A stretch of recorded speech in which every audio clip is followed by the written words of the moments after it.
Hello there and welcome to another edition of the Ask Dr. Jack Show. I am Dr. Jack Fields, chiropractor in Omaha. Hello everybody, I'm Aaliyah, Dr. Jack's assistant. And together we make up the Dr. Jack Show 2.0.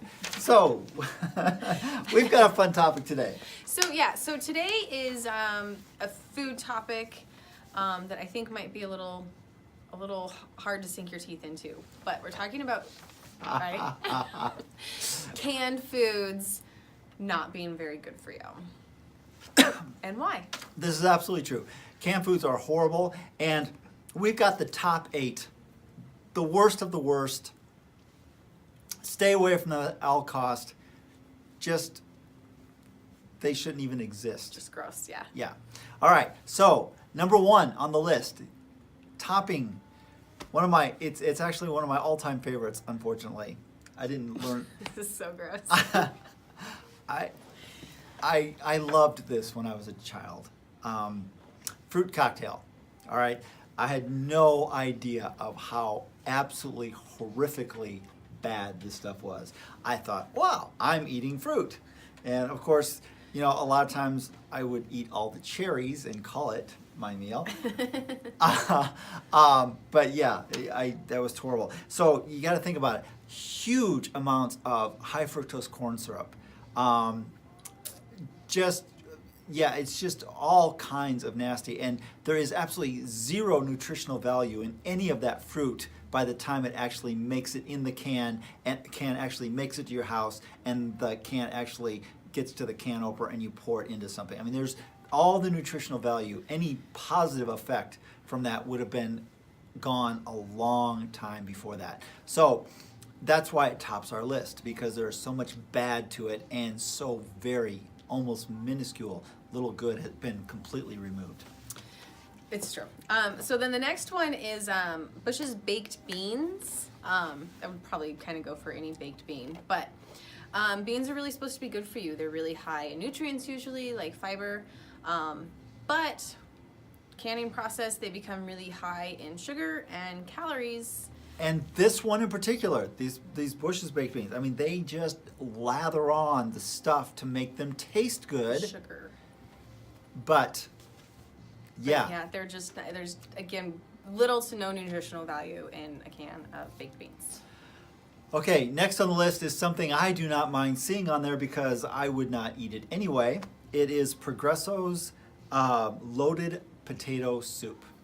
Now, I used to eat baked potatoes in my day.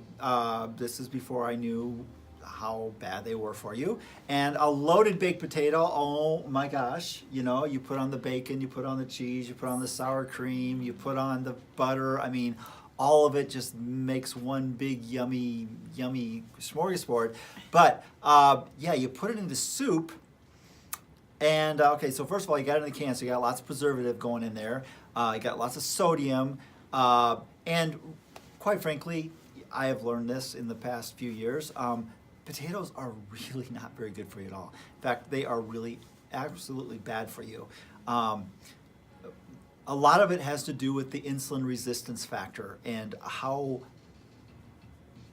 when they break down, how much insulin is so quickly put into your bloodstream that your body has to overcompensate the amount of insulin, which, you know, if insulin was just working by itself, it would be talking to the muscle cells, hey, pull some out. Okay, well, but see, insulin does way more than that. And so when you have to quadruple or sextuple the amount of insulin because there is so much blood sugar that it has to get rid of so quickly, now you're affecting cholesterol levels, you're affecting high blood pressure, you're affecting all kinds of really nasty things that, you know, just because of the way it's broken down. So stay away from the potato soups, especially this Progresso one. The next one is the Grand's, Pillsbury Grand's muffins, or biscuits, not muffins. Muffins aren't good either. Well, first we're talking about a grain, so insulin again. Huge. But then they're 170 calories, 4 grams of sugar per biscuit, and then... and who can eat really just one biscuit? I mean, come on. No one. And then fat, and then 407 milligrams of sodium. So again, these things take a lot of preservatives to can and hold a shelf life for, and that's not good. That's not good. All right. The next one. This is something that I've never really done, but I can understand why you'd want to, okay? Because, let's face it, you want to cook something healthy for your kids, and hamburger qualifies as that, but you get sick and tired of a hamburger patty, and you're trying to be healthy, so you're staying away from the spaghetti and meatball type of thing, so why not buy some Manwich Sloppy Joe mix and, dump it into the a pot with some hamburger and make yourself some Sloppy Joes. I mean, it makes total sense. I get why somebody would think they're doing something healthy, but this particular one for sure, and probably applies to all the others. We're going to get into a little bit later, kind of some of the stuff you have to look for when it comes to that. But, there is 13 grams of sugar in every serving. Now, each serving is defined as 1/4 cup. So, yeah, very, very little. So, when Look, you think Sloppy about Joe it. is super easy to make homemade from scratch, and you can do it without all the sugar and without all the sodium, and it's delicious, and it's a great way to dress up some hamburger. Yeah, so if you see that on the shelf, leave it there. That's right. The next one is, oh my God, this one grosses me out beyond belief. Oh, but it's so good. Ew! Spray cheese. Oh, yes. I think that's all I need to say. It's spray cheese. It's cheese in a can, people. Don't eat it. No. It's bad. Yeah, and I got to. I have not had it in probably 20, 25 years. But, when you're in college, or even in high school, hey, I'll take some cheese, and you just put it in your mouth. What? And yeah, or Just even on a don't. bunch. Yeah, no, it's all kinds of bad. Okay, the next one is Hormel chili with beans. Again, this goes back to the whole, insulin resistant thing is a big factor. The sodium factor is a big factor, and also the sugar factor is a huge factor in this one. 10 grams of sugar per serving. And again, the serving levels of this are pretty small, so unless it's just a very small part of your meal, like you've got all kinds of other things. I mean, you'll have more than one serving if you just put some baked beans on a hot dog. Just that's it doesn't enough. take much. Check the serving sizes on all the foods you're eating, really, because you'd be surprised how many cookies really is one serving. Yeah, exactly. Okay, and then last one on the list is one of my kids' favorite foods, raviolis. But again, we're looking at it being loaded down with over 1,200 milligrams of sodium, actually. Holy cow. And then 12 grams of fat, and it's not good fat. It's the really bad fat. yeah, like your saturated fats. That's the word I was looking for. Yes. So stay away from the Chef Boyardee canned raviolis and spaghettis, and just make it at home without the pasta. Right. Yeah.